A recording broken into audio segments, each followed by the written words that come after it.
pusieron intervalo en el cine, ¿viste?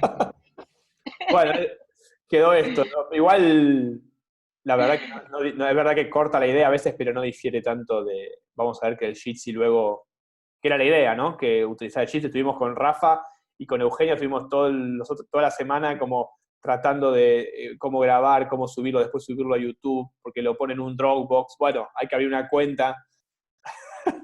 Realmente lleva una cantidad de tiempo increíble todo eso. Bueno, no vamos a abundar en los efectos de la pandemia. No, pero digo, hay algo interesante, ¿no? Que aparte entramos con la discusión sobre las encuestas de opinión. Digo, eso me parece que también es un punto que no lo podemos evitar. No lo podemos evitar. No lo podemos evitar, creo que hay que evitarlo y al mismo tiempo no evitarlo. Hay que tomarlo como un registro de la realidad para el análisis y para nuestras intervenciones, y al mismo tiempo no podemos pensar que la política está definida por una encuesta de opinión, ni mucho menos, ni por lo que se discute en Twitter, menos aún, ¿no? Digamos, realmente uno mismo a veces dice, no, porque en Twitter, pero uno dice, pero lo digo así un poco como brutalmente, pero salí un poco y recorré qué está pasando en tal lugar, para decirlo un poco así militante de base.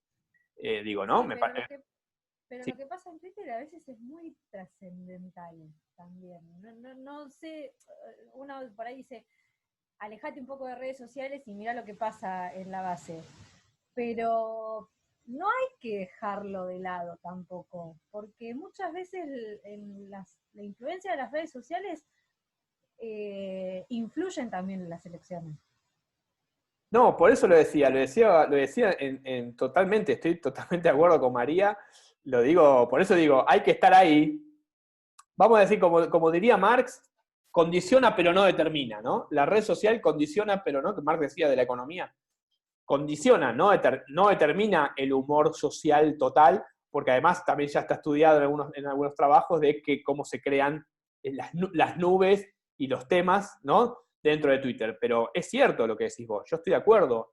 Hay algo, de nuevo, es lo mismo, es hacer cosas con palabras. Es el presidente, la palabra del presidente no vale nada, que es re fuerte, porque una cosa puedo decir, la política la oposición obviamente tiene un lugar en el sistema político y tiene que estar para algo.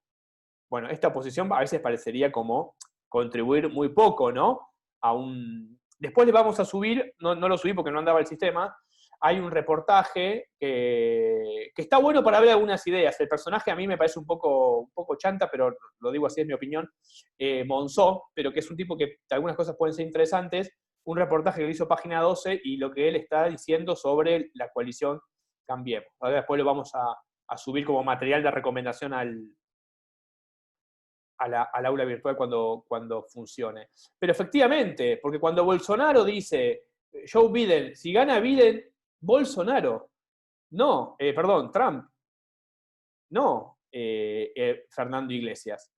Dice, si gana Joe Biden, vamos a hacer Venezuela. Pero eso lo dice el presidente de Estados Unidos, viene el socialismo, ¿no? Bueno, es bien interesante, por un lado, para registrar el lenguaje político de la época, podríamos decir. Por otro lado, en términos de los representantes y de cómo están interviniendo y con qué tipo de instrumental. Porque lo que decías vos, María, respecto a Twitter y otras escenas que se podrían enumerar, lo que sucede, y lo dijo Alberto también el otro día, hace 15 días, más o menos 3 semanas, 15 días más o menos, y fue un titular, creo, no sé si fue de algún diario, que me pareció interesante. Cuando Macri desde Suiza dijo algo, él dijo, hay que dejar de mentir en política. Algo muy parecido, lo tengo guardado por ahí, después se los paso en todo caso. Es muy interesante porque evidentemente la mentira, que está estudiado, por ejemplo, Hannah Arendt, me imagino que la conocen o habrán algo leído, Hannah Arendt tiene textos sobre la mentira en política. Derrida, que es un autor quizás menos conocido por ustedes, pero es un filósofo francés que ya murió, Jacques Derrida, también tiene todo un trabajo. En realidad, Platón, bueno, digo, me parece como un tema súper interesante, la mentira en política, ¿no? O la relación entre mentira y política. Porque uno piensa que la política es decir la verdad. Bueno, ¿la verdad sobre qué? Habría que ver. Twitter, quizás, y muchas dimensiones de la vida se transformaron, ¿no? En dispositivos, en formas de construir ciertas narraciones, ciertos discursos que dialogan muchas veces más con la mentira, ¿no? Que con cierta verdad. Pero esa relación entre la mentira y la verdad es muy complicada en política, porque si lo que se trata es de generar algún tipo de efecto, digo, por supuesto que no se puede decir cualquier cosa y hay límites. Entonces, ¿a qué voy con esto? Eso es una dimensión, la del discurso de los políticos, que es diferente y que trabaja con un tipo de lenguaje. Eso es un poco lo que también quería decir a partir de lo de Austin, ¿sí? Trabaja con un tipo de lenguaje que es diferente también al lenguaje del analista político. Porque cuando Carrió dice la república son los valores, bueno, yo no me puedo quedar con eso, nosotros no nos podemos quedar con eso.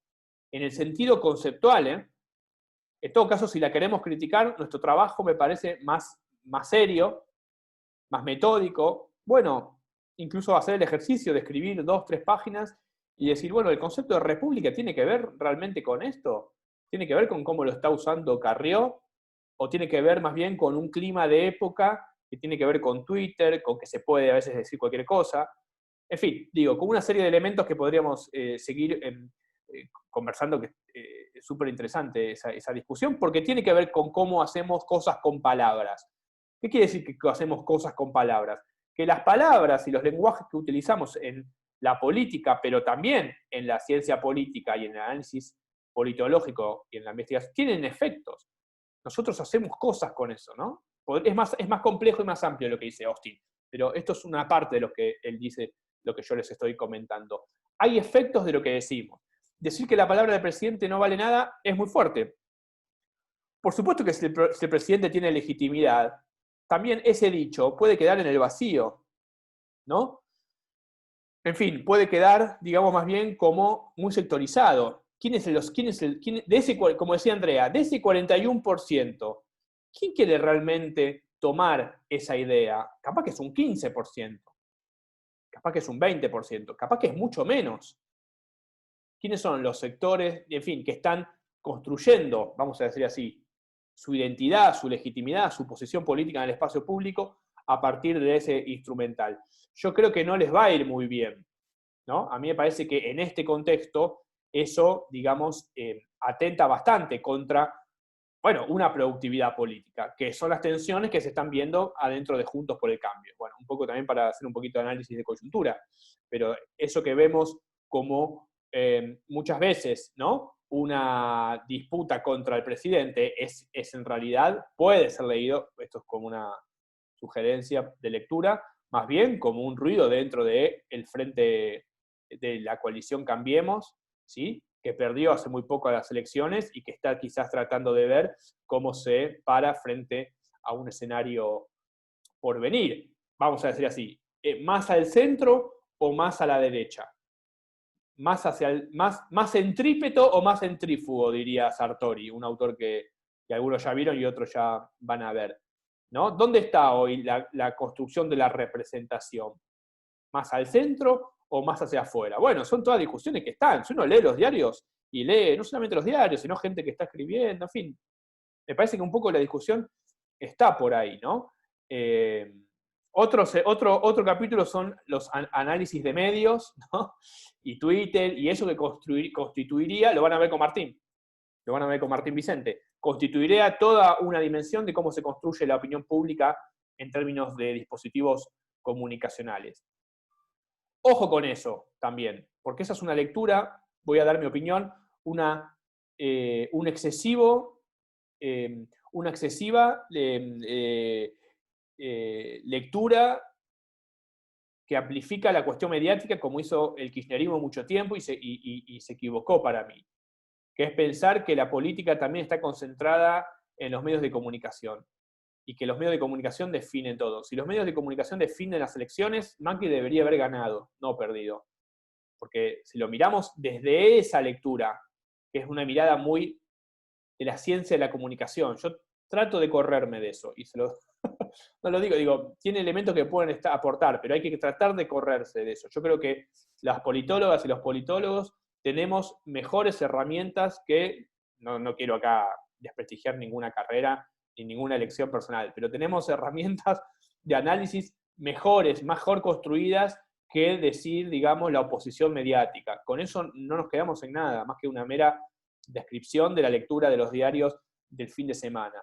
Si los diarios determinasen Así como la economía no determina, los medios de comunicación tampoco determinan. Porque efectivamente Macri hubiese ganado por 50%, por 60%, en primera vuelta, no sé, sin valor, nada, ¿no? Digo, si establezco una relación directa. ¿Pero por qué eso es importante? Porque también es pensar, si no equivocadamente, que los medios representan la sociedad, o que representan una gran parte de la sociedad. Y de nuevo, la representación se juega entonces en distintas dimensiones, ¿sí? Y nosotros, sobre todo, estuvimos hablando en realidad de la representación política más efectiva y lo que entendemos en general por representación política. Pero ojo, no es lo mismo un partido político que un medio de comunicación. La gente no vota medios de comunicación, la gente vota partidos políticos. Y a pesar de todo, vota figuras y vota personas y escucha lo que digo. Me parece que eso tiene que, porque si no, también hacemos una degradación de nuestro objeto, o de nuestros objetos de estudios o de lo que queremos conocer. Me parece que los comportamientos sociales y políticos todavía siguen, sin dejar de atender a los nuevos emergentes, sin dejar de pensar en emergentes que pueden ser personas o dispositivos, ¿sí?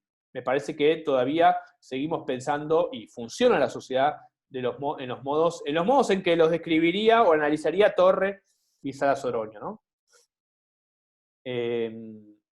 Para ir terminando, entonces,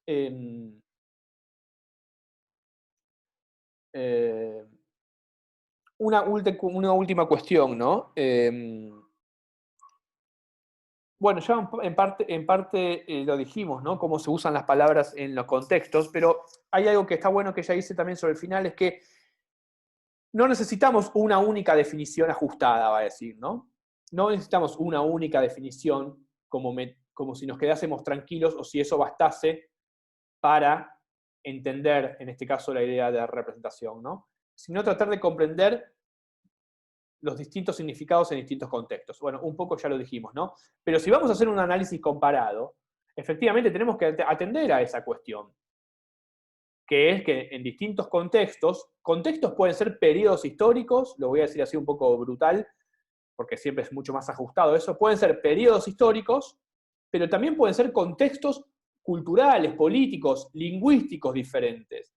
Si voy a comparar Argentina a Brasil, el contexto, el ambiente, como diría Panebianco, que es una palabra que me gusta, el ambiente político no es el mismo. Voy a estar hablando de representación, pero voy a tener que entender también que la representación va a funcionar de un modo diferente. Quizás esté en una cultura donde el liderazgo político es mucho más importante. Por ejemplo, y con esto terminamos, si yo estudio Argentina, obviamente que no puedo evitar hablar del peronismo. Está bien, después veré si es un movimiento, si es un partido institucionalizado, si es un frente que se fragmentó y ahora se articuló. Pero si yo voy a Brasil y digo voy a estudiar el PT a la luz del varguismo, o sea, del movimiento populista que fundó Vargas en la misma época que Perón fundaba el peronismo, no tiene ningún sentido. ¿Qué es el varguismo? No existe. Lo digo así muy rápidamente. Después quizás hay alguien en Brasil que está estudiando los efectos del varguismo hoy, o la perduración del varguismo hoy, no lo sé. Pero en términos del sistema político, no existe el varguismo. Algo como el varguismo. Sin embargo, algo como el peronismo está claro que existe. Con su multiplicidad de significados, con de haber dejado de ser un partido fundado por un líder carismático a ser un partido institucionalizado a partir de la vuelta a la democracia. En fin, quiero decir que Andrea dice, murió con Vargas. Bueno, ahí después,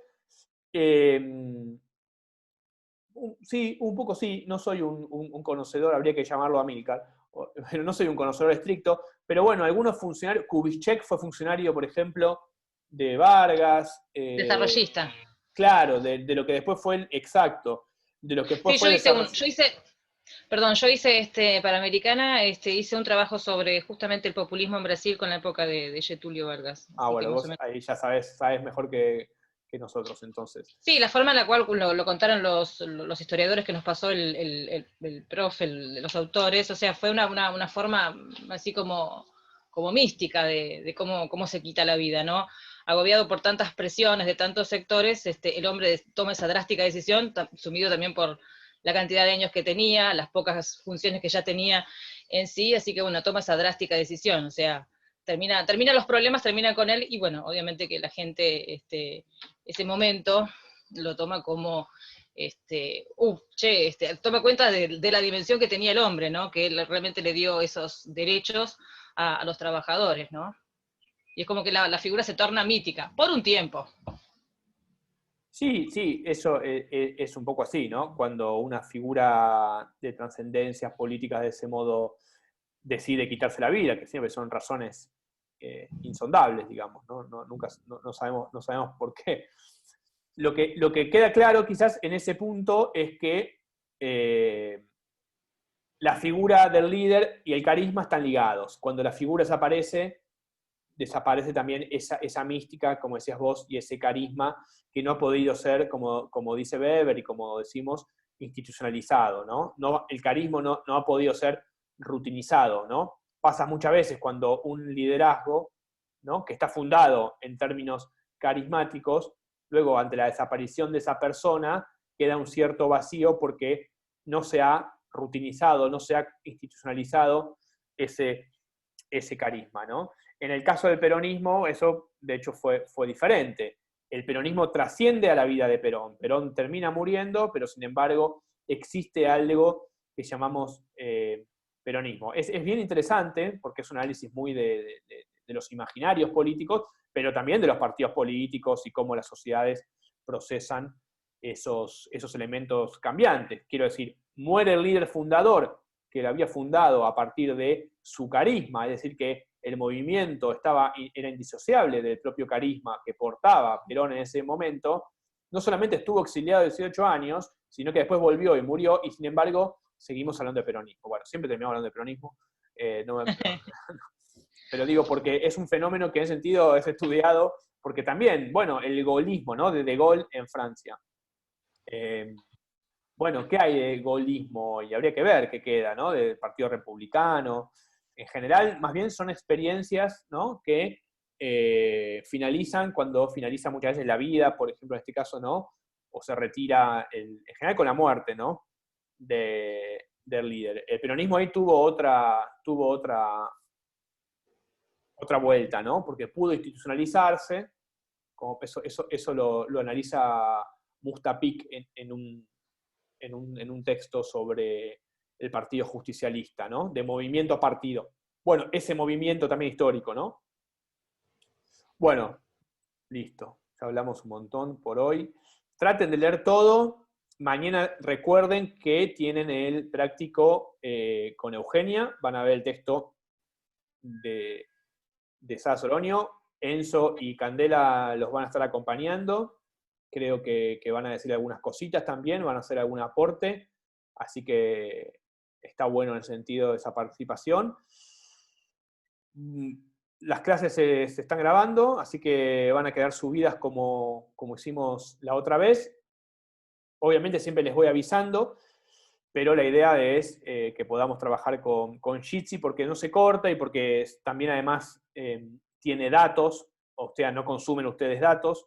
Bueno, y es la plataforma de la facultad y está bueno que se pueda utilizar si funciona bien. Si no, volvemos al sistema Zoom con intervalos, ¿sí? Bueno, chicas y chicos, un gusto verlos y verlas.